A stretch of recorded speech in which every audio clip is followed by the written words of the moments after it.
Hi, I'm Connor Jones. I'm Micah Tomasella. And this is Culture Brief, a Dennis-informed podcast where we navigate the constant stream of top stories and news, politics, sports, pop culture, and technology. We're doing it all from a Christian perspective. Hey, Micah, you want to just tell us what we're going to be hitting on today? Yeah, absolutely. Connor, once again, it's a joy, it's a pleasure, it's an honor to do this with you, even with you, every single week. Here's what we're going to talk about today. We're going to talk about global deals and ceasefires.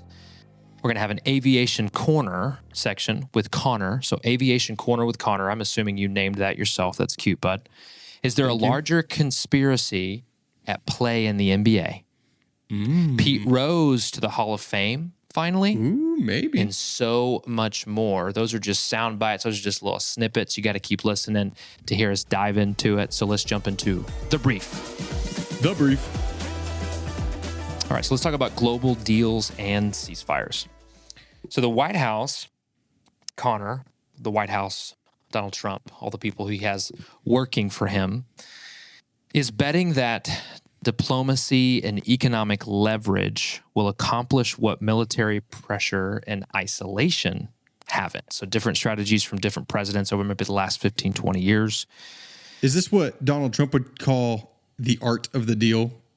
Well, potentially. I think a lot of the things that we talk about is probably what he would call the art of the deal. It really kind of plays into every facet of his presidency. Literally, yeah. So in this segment, we're going to dive into what's happening around the world and the role that America is playing in all of it. And I think that's a really interesting concept to think about, America's role in each and everything that we're about to talk about. So Connor, you and I were just talking recently about how it seemed like there was a brokered ceasefire, a sanction or two or three that were lifted. There were some trade deals cut. And then even there was pulling back of military engagements, all from this past weekend. What were your thoughts when all of that was happening? It was like boom, boom, boom, boom, boom, like all at the same time. Dude, it was like a 72-hour blitz. Yeah. That's why it made me think of the art of the deal. If that's like Trump's whole mantra is like just negotiations. Everything is a negotiation tactic. Everything is about trying to find some sort of deal, landing in a middle ground, finding peace in a conflict with ceasefires. Yeah, I mean, it seemed like every few hours I was getting some breaking news alert on my phone saying a ceasefire has been reached here. A tariff deal has been reached here. Whatever it is. It was kind of crazy. Yeah. So that's exactly what I want to cover in this section with the global deals and ceasefires. But before we even jump into this, let me ask everyone who's listening, and Connor, let me ask you this rhetorical question here. How can we discern the news differently? We all need to think about that as we're consuming news, especially with this administration. Things are coming at us so quickly. How can we discern the news differently? What does that practically look like? That's our mission. That's our goal here within Dennis Forum. What does that practically look like? I think one of the best ways that we can start doing that is we can start by asking God, when we read the news, what can I learn from this? God, what are you teaching me through this? God, speak to me through this. There's a concept of asking God to redeem the time that you spend when you're reading the news. There's nothing wrong with reading the news, nothing wrong with staying up on everything that's happening in the world, but it can weigh you down. So one way to discern the news differently is invite God into that space as you're consuming the news, which is something that Connor and I really seek to do. And that's why we're able to give these spiritual applications, because we really are seeking God to teach us something through this. And so as we're going through this and we're going through these deals and ceasefires, I want everybody to be thinking about that too. So all of this came quickly, so let's make sense of it together. I'm going to run through each of these with a few bullet points for each. And so this was a labor of love to put all this together, to compile all of this of what happened. So bear with us and buckle up. Let's take a trip around the globe. So first of all, let's talk about China and the United States and the tariff reductions that took place. So the tariff reduction was this. China agreed to reduce its blanket tariff on U.S. goods from 125% to 10%. And so this was obviously, signaling a big de-escalation in this, right? It was a reduction way more than people were even thinking. Trump put on Truth Social that maybe if the meeting went well with China, that he would reduce it to 80. Well, that meeting ends with Scott Bessent, and they're reducing it. China's reducing it down from 125 to 10%, and then the U.S. goes from 135 to 30%. So what this does is this gives a 90-day framework to hammer out a longer-term trade deal between the two biggest economies in the world. And when that happened, you saw the stock market shoot up. You saw, all of the confidence of the investors shot up, and you saw it not play out only here in U.S. markets, but in the international markets as well. Yeah, and it feels like our Amazon packages are not going to go up in price as much anymore. Everything from China, right? All these economists are warning it's all going to be twice as expensive, and we've talked about that in past weeks as these tariffs have come into play. So, it seems like a good deal. We just have to see what deal comes from this, right? Like what is something that's mutually beneficial whenever everybody's coming to the table to negotiate for these 90 days. I mean, that's a big concept of the art of the deal, right? Is you do have to give something to get something, right? Okay, so let's talk about this. Russia and Ukraine and talks restarting. So these direct talks seemingly might be resuming. So for the first time since 2022, Russia and Ukraine are set to meet in Istanbul, Turkey. The U.S. helped broker the logistics behind the scenes, and Trump may personally attend. We're not really sure. Zelensky is demanding a face-to-face meeting with Putin, which is really interesting. He doesn't want to negotiate with these lower-tier envoys anymore. On the day of the release of this episode, when it releases on Thursday, that's when they're set to meet. And so the day that this episode releases, we're going to see if Putin actually joins and negotiates with Zelensky in person. As of this recording, they are set to meet. I mean, it can fall apart at any second. Yes. So yes, it's very shaky. Yeah. So there is some international pressure on this more than before. So China, not just in back channels anymore, is more directly pressuring Russia, pressuring Putin to end this. So they're pushing for some sort of diplomatic resolution. In the EU, the European Union is calling for a 30-day ceasefire. They've been calling for that for a while. And the U.S. and allies are warning of more sanctions on Russia if they don't start to negotiate in good faith, because here's what's happening. All these negotiations are taking place, but then fighting is still ongoing. So despite talks being scheduled, Russia launched even more drone attacks this past week into Ukrainian cities. And so it's continued to be an issue of Putin saying he's going to do something, but then the fight continues. And so, Connor, this concept of China, Russia, but specifically, I want to hone in on China here for a second. With China seemingly wanting the war to end too now, do you see this as a positive sign? I do. I don't think Russia has any powerful allies, to be completely honest. They're relying literally on Chinese and North Korean soldiers to help shore up their front lines. They are depleting in soldiers. They need Chinese just investment, and they need their economy to buy their oil, buy their minerals. Anything that is being produced by Russia has to go to other countries. They have to have exports, and because Europe and the U.S. have basically ostracized Russia, they need China. So if China's telling them to end the war, then Putin's having that pressure placed upon him. That being said, Putin's going to come to the table with Zelensky, I'm assuming with more leverage than Zelensky has. And that's kind of what Trump alluded to in the Oval Office a few months ago, is that Zelensky didn't have the cards going into this negotiation. So I'm very, very curious to see how this goes. And I think it'll be a super intense meeting. Obviously, the tensions will be extremely high in that meeting room. Zelensky and Putin hate each other so much. So I don't know how this is going to go. It'll be interesting to see if any U.S. diplomats are there to help mediate that, even if it's Trump or if it's Rubio or Witkoff, whoever it is. I don't know, man. There's a lot hinging on this potential meeting. Yeah, the stakes could not be higher, but at the same time, negotiations are happening rapidly, and it's actually bringing about some material change. And now these two leaders might actually be meeting in person. And now a country that Russia really depends on, like China, is more directly pushing Russia to come to the table and end this conflict. So let's see what comes from that. Let's continue to pray for that conflict and how all of that continues to work out. So let's jump into Trump's Middle East tour and the objectives of that and everything that kind of came from that. I'm just going to hit these really quick. So Trump started his Middle East tour. Here are his destinations. President Trump visited Saudi Arabia, and then he's going to head to Qatar, and then the UAE, the United Arab Emirates, during his 4-day Middle East tour. Economic deals. So he did secure, Trump did, negotiations. The White House secured a $600 billion investment commitment from Saudi Arabia to the United States.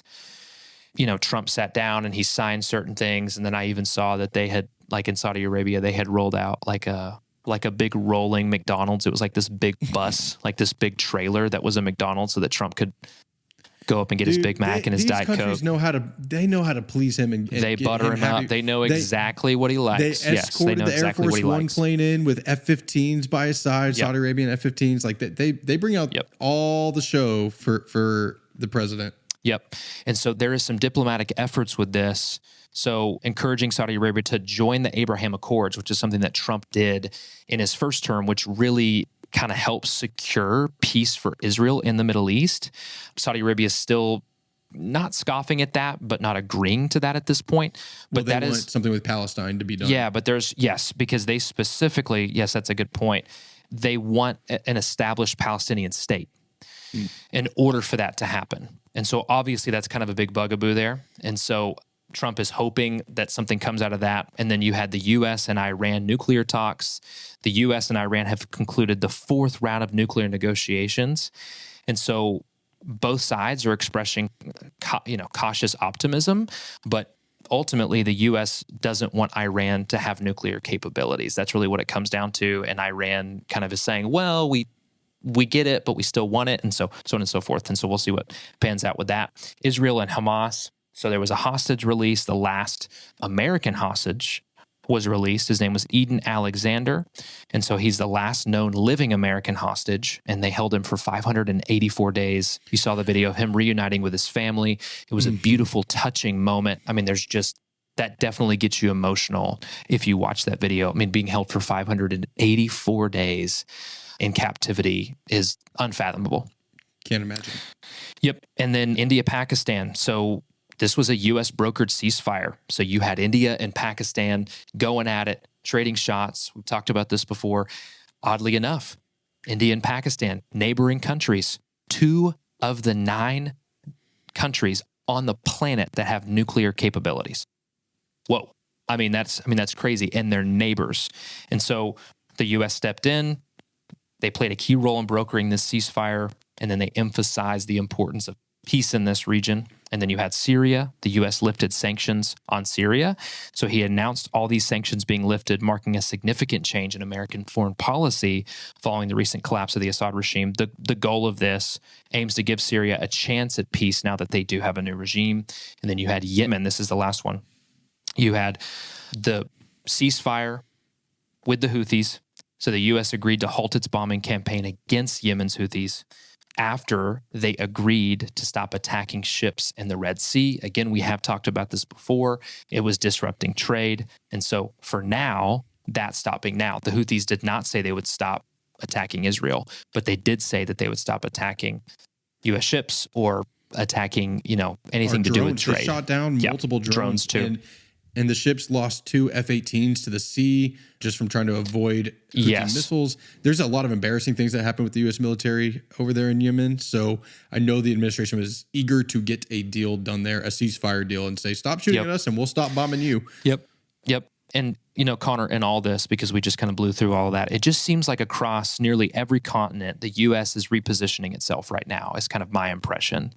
As a negotiator, maybe sometimes as a broker for peace, maybe sometimes as a stabilizer from afar, the U.S. is positioning itself in a unique place.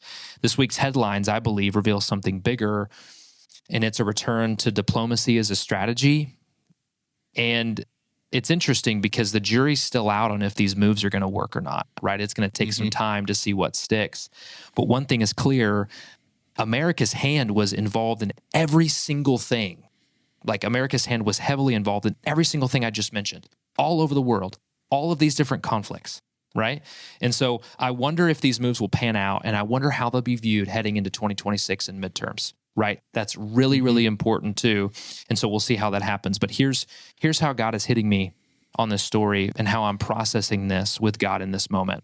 A lot of stories we talk through, like ceasefires, negotiations, shifting alliances, are about people trying to take control of the chaos, right? And that's understandable. We do the same thing in our own lives. I know I do. We want clear outcomes. We want clear solutions, clean solutions, in the sense that we're the ones holding everything together. And I know that that's what I want. I so frequently try to control every single outcome. Well, a lot of outcomes. And it leads me to anxiousness and it leads me to fear. But Scripture reminds us that while planning and executing and working hard has its place, control doesn't belong to us. No matter how hard I work, control doesn't belong to me. So Proverbs 19:21 says, "Many are the plans in the mind of a man, but it's the purpose of the Lord that will stand." The hard part is accepting that we can do our part, Connor, take the next step, and still not be in charge of the result. So I can do this in order to get here, but I'm still not ultimately in charge of how it works out and what that result is. So here's the challenge. Think about what you're trying to control right now. Have you done what you can? Have you done your best and trusted God through the process? If so, maybe it's time to let go of the outcome and trust the one who actually holds it. Good stuff. That's actually going to probably tie into an application I'm going to make here in just a minute. Look at that. That was God. I love it when a plan comes together. You know how it works. Yeah. I will say the one deal that I'm also just curious to see if it pans out is I know Trump was over there in Saudi Arabia today talking about the Live Golf and PGA Golf merger, because that's super important in the States. He's involved in college football now too. Trump's doing all this stuff in college football. Yeah, right. He's trying to solve a lot of things. So the deals are not just these big global conflicts and tariffs. It's coming down into sports. So everywhere. The deals everywhere. Micah, I just want to talk about some aviation stuff, and this is what we're calling Aviation Corner with Connor. Yes, I did name it that. In my head, it sounded a lot cooler. I had the theme song of like Top Gun going on in the background. It doesn't sound as cool right now. Anyways, the idea, Micah, of flying right now is honestly it's kind of scary. There's a lot happening in the just airline world, the industry of aviation, and it's been a really brutal year for the American just air travel world. And that started off in January with the collision over the Potomac outside of D.C. at Reagan International Airport between the American Eagle plane and the helicopter that ended up killing 67 people. Obviously, that's so tragic. That's the biggest thing to happen so far this year. And honestly, in about 20 years in U.S. air travel, it's the biggest crash to happen. So starting the year off with that was already bad enough. But then ever since then, we've had even more flights coming into Reagan Airport have to abort landing because there were helicopters, military helicopters, on path to crash with them, collide with them. I don't know how that is still happening even after such a horrible accident. Yes, you do. You're about to tell us why it's still happening. I am about to tell. Let me clarify. I do have an idea as to why, but I'm like, how do we not have a complete fix for that situation? How did we end up here? More of like, how did we end up here? Like as an expression, as opposed to you actually do have a good idea of how we ended up here. Yeah, and I'm about to tell y'all because it's crazy. Tell us. Well, and then aside from that, there's even more things happening. Commercial airliners on the ground are catching on fire. They're bumping wings with each other on the ground. Obviously, that's not anything as serious, but it's like, what is happening in this industry? Yeah. And then right now, here's the big thing.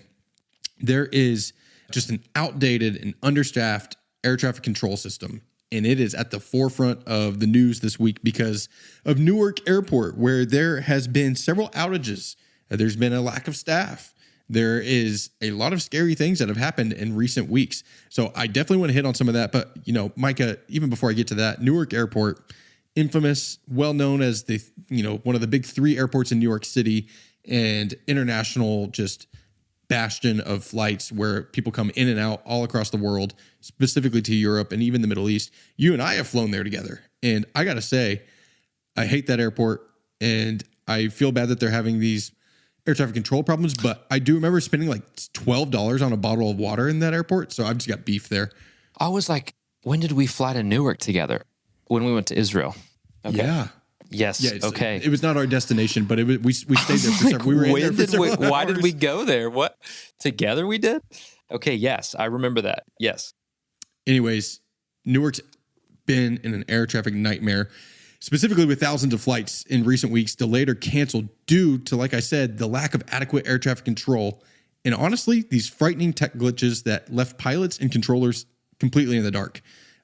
Micah, not once, not twice, but now 3 times in the last 3 weeks have communications gone black. First instance was actually the worst one. This is going to be on Monday morning of April 28th. So that Monday morning, just business travel, big travel time, right in the heat of that morning rush hour out and into that airport. The controllers in Philadelphia, who are in charge of the Newark airspace, completely lost radio communications, and some of them lost radar. When you lose radio communications, you literally cannot talk to pilots in the air going in and out of that airport. Right. New York Times has been doing a deep dive into this, trying to figure out what's going on. This is just a quote from their article. It said, for 30 harrowing seconds until the radios came back, there was nothing more to do but hope, as they had no means of telling pilots how to avoid crashing their planes into one another. Dude, that is terrifying. Yeah. These air traffic controllers have to just sit there and pray, cross their fingers, whatever it is, and just hope that planes are going to be okay. Right. I mean, that's an essential tool to their job. It's like a preacher not having their Bible. Literally, yeah. Yeah. They have to be able to talk to these pilots. Otherwise, it doesn't matter. Anyways, when that happens, though, they literally have to sit and wait until the system comes back on. There's nothing else they can do. So just scary. 5 of the controllers that day got so stressed out and have so much extreme anxiety from that they have stepped away for 45 days for mental respite, which, of course, is already... It's an understaffed place, so losing 5 controllers. 45 days? Wow. 45 days, which I guess it's some government rule that they're allowed to do that. Anyways, this past Friday, May 9th, controllers lost radar for another 90-second period. Thankfully, this time it was at 3:55 in the morning, so this was a very slow hour for traffic, but it's still the idea of being able to have that even happen is scary. And then on Sunday morning, this past Sunday, telecommunications went down. And that led to a 45-minute ground stop at Newark, which, of course, it just adds to many, many delays. There was, at one point, 30 planes sitting in line to take off. That is insane. Just a bad, bad situation in Newark. This has a ripple effect across the entire country as flights, just can't get in and out of this extremely critical and busy airport. And this is all happening before the busy summer flying season.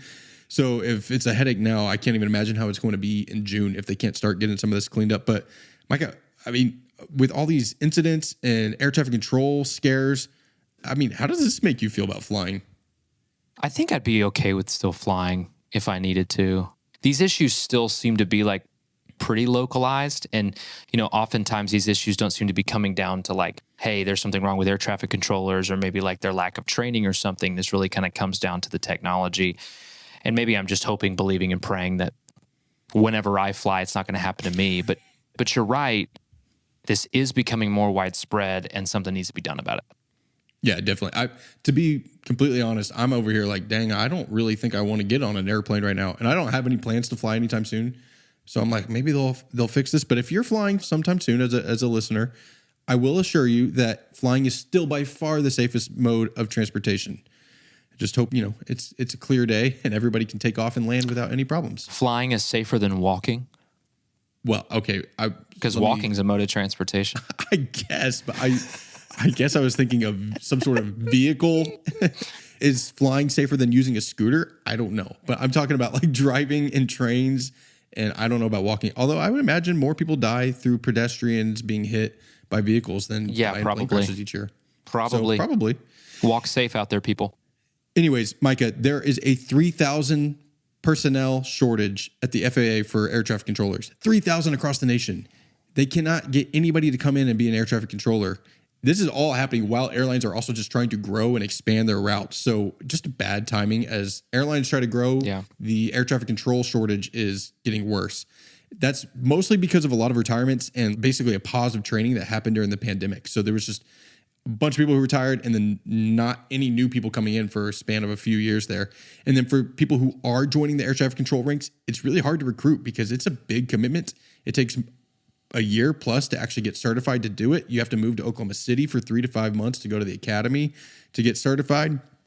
And most people know it's one of the most stressful jobs in the entire world, being an air traffic controller, because there's just so much pressure on it. God bless them. Yeah, literally. And the New York Times reports that current controllers have been fatigued and even sickened by intense stress and long hours. Some have avoided seeking medical attention because doing so could jeopardize the health clearances they need to do the work.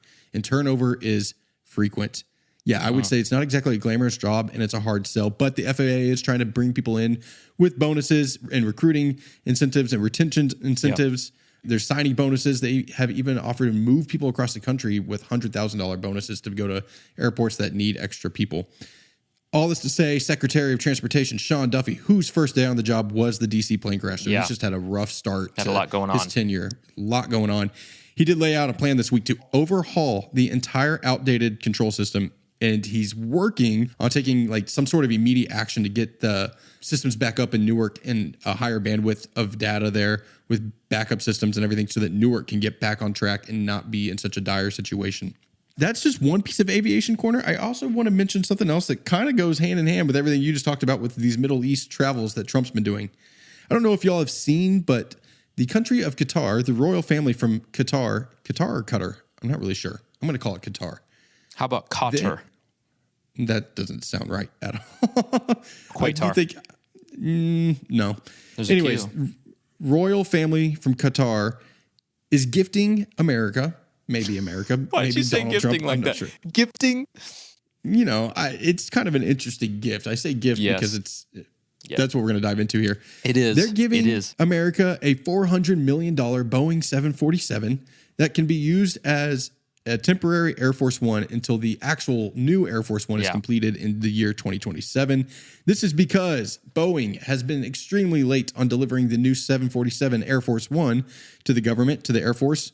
That was actually supposed to be here, I think, about this time.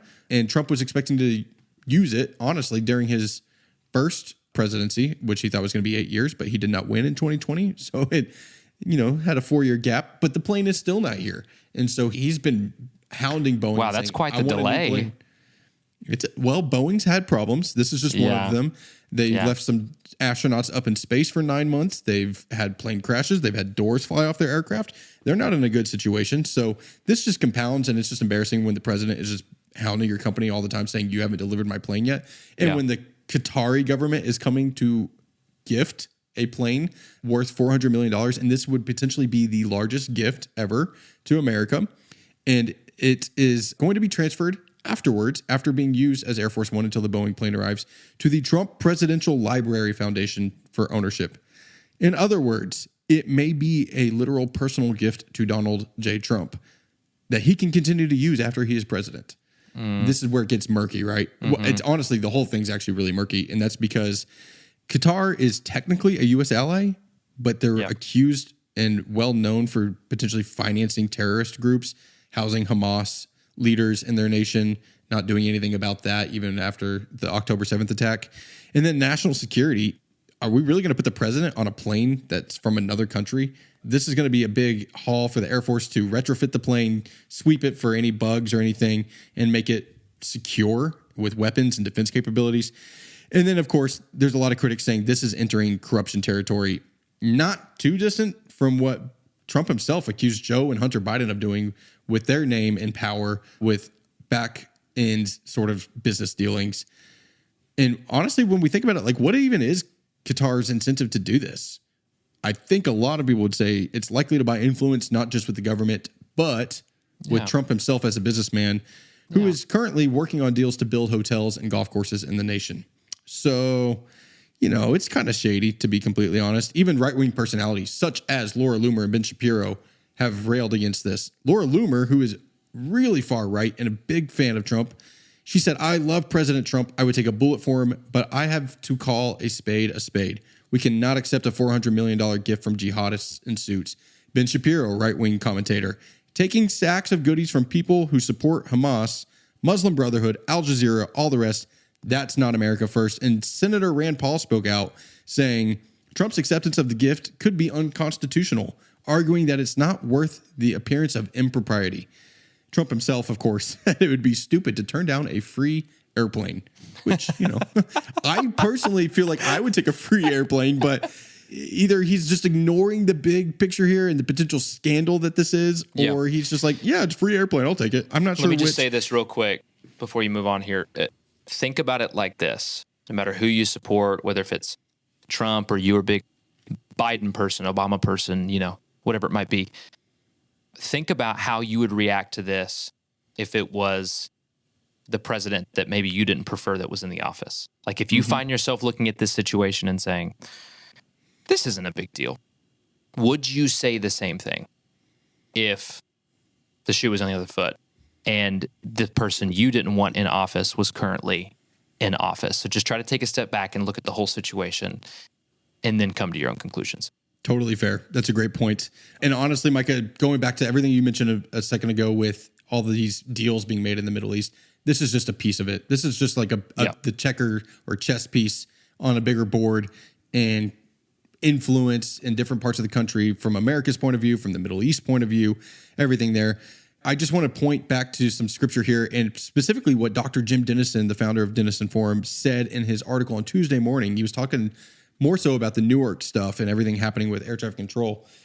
And I just love some of the analogies he dropped here. He said, when we step onto a plane, we abandon all personal agency. This is true, right?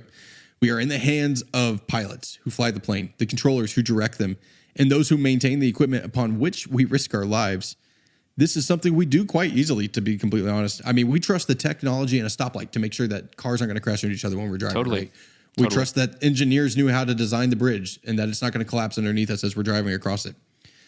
All that trust, Micah, it causes us to question, why do we so readily trust people we don't even know with our lives? And yet, at times, we struggle to trust the God who we know so deeply and personally, and who knows us better than anybody. Yeah, right? Good point.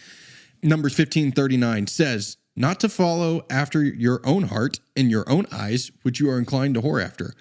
When we follow, Micah, our own heart and eyes more than God's loving heart and omniscient knowledge, he considers our decisions to be spiritual adultery. So that's a harsh language, but it's true. Yeah. Many times I think we're inclined to sin and chase our desires rather than the Lord's perfect will. Imagine this. Imagine the FAA tells you before you board a plane, hey, this plane is going to crash. Are you sure you want to board? And you decide to do it anyways.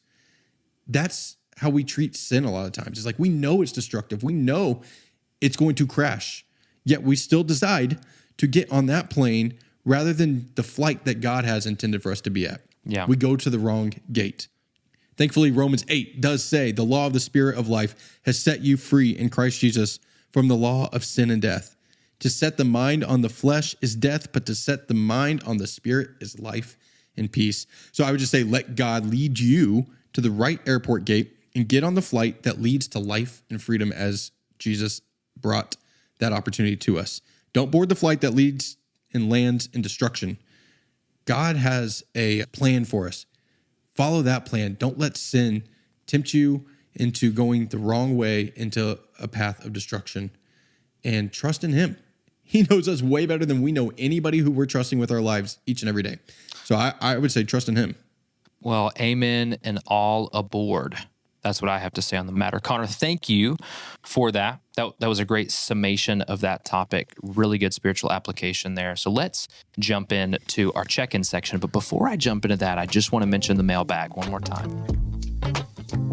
We mention it every single week. We would love for you to continue to send us, and we're so thankful for the people who faithfully do and all of our readers who send stuff in. But we want to continue to hear from you. Please send us your questions, your thoughts, your topic ideas to culturebrief@denisonforum.org. That's through email, or you can follow us on Instagram at culturebriefpodcast. You can send us a DM, whatever's most convenient for you. We frequently post polls. Please engage with that. That helps grow the show, but also it helps us shape the show to understand what you guys want to hear and what you guys are thinking and feeling and seeing as you're consuming the content. So our first topic on the check-in section is a new pope was elected, Connor. I think a lot of us have heard that. His name is Robert Francis Prevost, and he was elected as the first American pope from Chicago.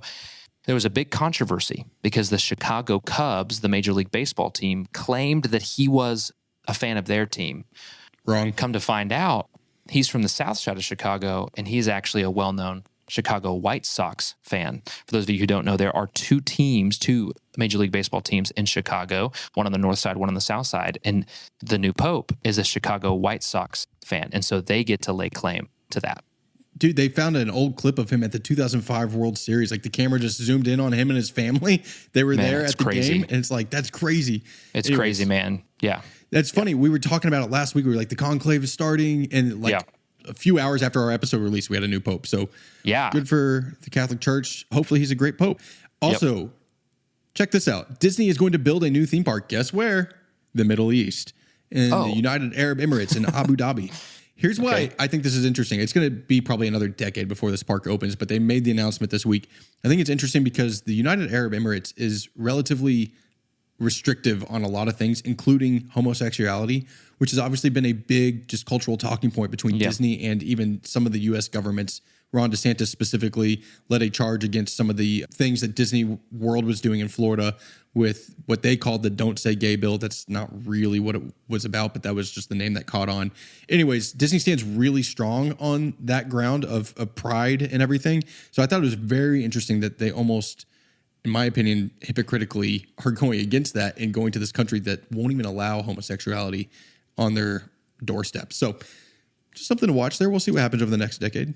Yeah, let's see how that plays out. Okay, so the Dallas Mavericks got the number 1 pick in the NBA draft, shocking the world.